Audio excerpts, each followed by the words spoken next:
Hello, welcome back to the channel. So in this video I'm going to be talking about if the BDO could possibly sue Fallon Sherrock, Mikuru Suzuki, Benjamin Pratnama and Keane Barry for playing in the PDC World Championships.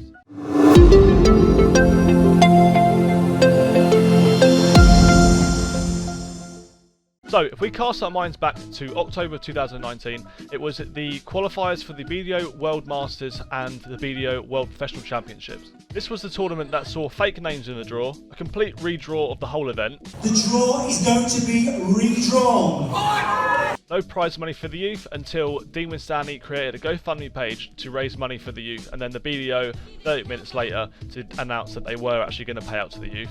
Des Jacklin announces his resignation as BDO chairman. Des Jacklin denounces his resignation as BDO chairman. And Paula Jacklin got in a very public argument with Stephen Bunting on Facebook. It wasn't a great weekend for the BDO. But before this event began, players were asked to sign this form.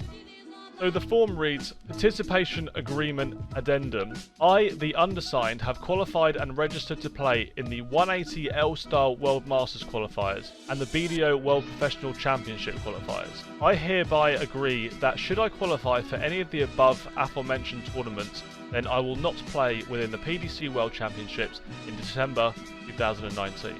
Failure to comply with this agreement will make you ineligible to receive prize money from the 180 L-Star World Masters 2019.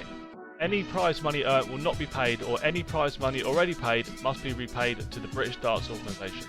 Any loss caused to the British Darts Organisation may result in court action, and then a place for you to sign it.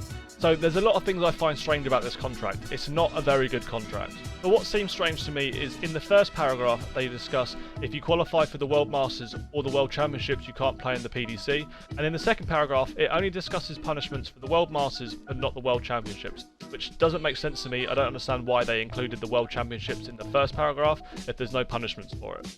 So, I've gone through all of the qualifiers from the BDO World Masters and the BDO World Championships, and I've cross-checked those with all the qualifiers from the PDC World Championships. And the four names that show up are the two women who both qualified, Mikuru Suzuki and Fallon Sherrock. Benjamin Pratnama, whose name I probably just completely butchered, qualified for the Men's World Masters, and Keane Barry, who qualified for the Youth World Masters. So those four players are all in breach of this contract. But the contract states that prize money will only be retracted from the World Masters. So to start, Fallon Sherrock and Mikuru Suzuki both did not qualify for the World Masters, but they did qualify for the BDO World Championships. Benjamin Pratnama qualified for the World Masters and earned £250, but did not qualify for the World Championships. And Keane Barry qualified for the Youth World Masters and actually won it, but I've no idea how much he earned because, as I said earlier, there was no prize money involved in the World Masters Youth originally. But another question is, what is going to happen to the girls? They both qualified for the World Championships in the PDC and the BDO, and according to this contract, they are in breach of it. But let's have a look at the contract in depth. So, any loss caused to the British Darts Organisation may result in court action. So I don't exactly know what the contract means when they say loss caused to the British Darts Organisation. I'm assuming they mean legal fees, but they don't actually explain that's what they mean. So that's an issue. Also, the players are having to print and sign their own name. So if Fallon Sherrock, for example, wanted to write Fallon Sherrock and sign it Fallon Sherrock, then this contract would only apply to Fallon Sherrock, not Fallon Sherrock. They also mentioned the BDO World Professional Championships, but then don't outline what the punishment would be for breaching that part of the contract. And a big problem I have with this contract is it's written in English, and there were a big portion of the players who don't speak English as their first language, which is unfair to spring a contract onto them, say you need to sign this before I even let you play in the tournament, and then them to not even understand what they're signing. So there's loads of legal problems with this contract, and I'm sure any decent enough lawyer would be able to rip this contract to pieces. But in my opinion, it's quite sad that the BDO are making their players sign contracts like this.